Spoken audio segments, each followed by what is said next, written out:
Un saludo muy cariñoso para todos en este día 3 de septiembre, jueves. Leemos el Evangelio de San Lucas en el capítulo 5, versículo del 1 al 11. La gente se agolpaba junto a Jesús para escuchar la palabra de Dios, mientras él estaba a la orilla del lago de Genesaret. Vio 2 barcas junto a la orilla. Los pescadores se habían bajado y estaban lavando sus redes. Subiendo a una de esas barcas, la de Simón, le pidió que se apartase un poco de tierra. Se sentó y se puso a enseñar a la multitud desde la barca. Cuando acabó de hablar, dijo a Simón: «Navega al agua adentro y echa las redes para pescar». Le replicó Simón: «Maestro, hemos estado trabajando toda la noche y no hemos sacado nada, pero ya que lo dices, echaré las redes». Lo hicieron y capturaron tal cantidad de peces que reventaban las redes. Hicieron señas a los socios de la otra orilla para que fueran a ayudarlos. Llegaron y llenaron las 2 barcas que casi se hundían. Al verlo, Simón Pedro cayó a los pies de Jesús y dijo: «Apártate de mí, Señor, que soy un pecador», ya que el temor se había apoderado de él y de todos sus compañeros por la cantidad de peces que habían pescado. Lo mismo sucedía a Juan y Santiago, hijos de Zebedeo, que eran socios de Simón. Jesús dijo a Simón: «No temas, en adelante serás pescador de hombres». Entonces, amarrando las barcas, lo dejaron todo y le siguieron. Palabra del Señor. Gloria a ti, Señor Jesús. Primero fue Jesús, maestro, quien con sus enseñanzas fue adquiriendo fama. Fue buscando, disfrutando. Su fama se extendió por todo el territorio. Mucha gente escuchó sus enseñanzas, sanó a muchos enfermos de toda dolencia, mostró su buena noticia como la fuerza del amor del Padre para la humanidad. Dio testimonio de oración yéndose a lugares apartados, dedicándose tiempo para leerse desde el Espíritu de Dios. Llamar a los discípulos fue una decisión fundamental, sin embargo, no fue la primera.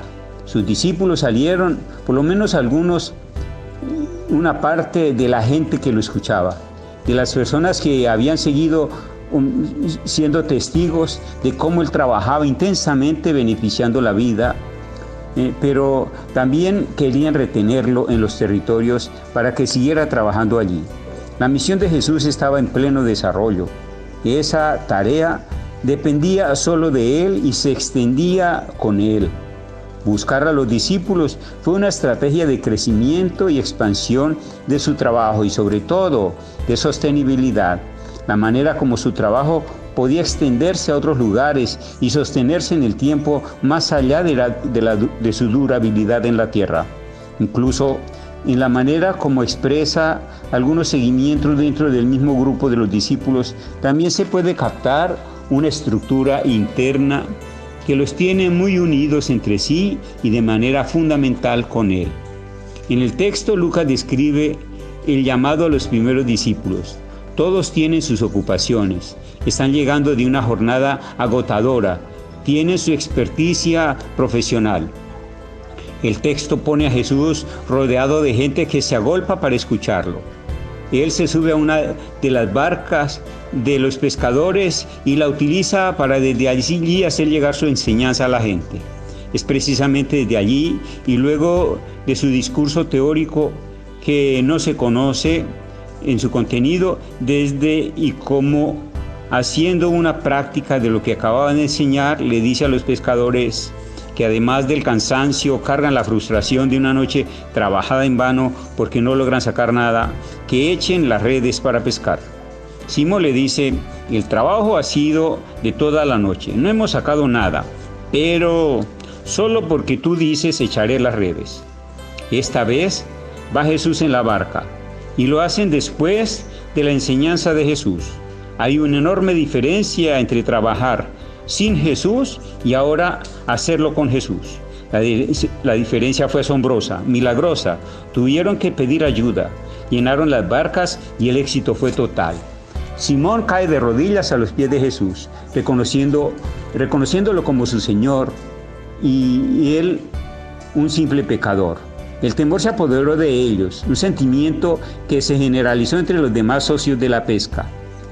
La palabra de Jesús los tranquiliza y los compromete. Serán pescadores de hombres. Es esa misma experticia que tienen para pescar la que utilizan en otro plano.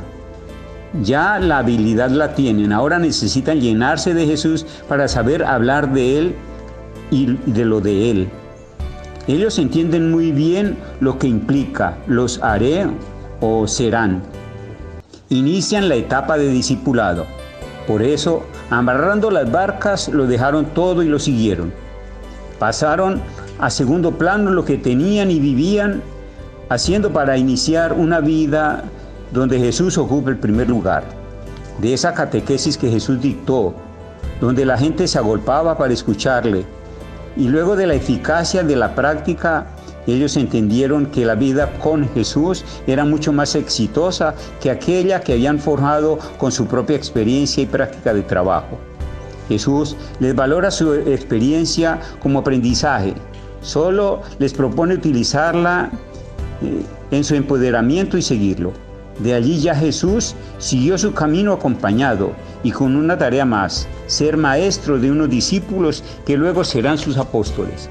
Qué bueno constatar que lo que se sepa como experiencia de trabajo en la vida es tenido en cuenta también por Jesús, que solo busca que esa habilidad se trabaje en función del anuncio, del rescate de la vida y del ser testigo de la esperanza que solo Él nos puede dar. El discípulo no es que desarrolle otra habilidad y punto, es que la realiza con Jesús y desde Jesús.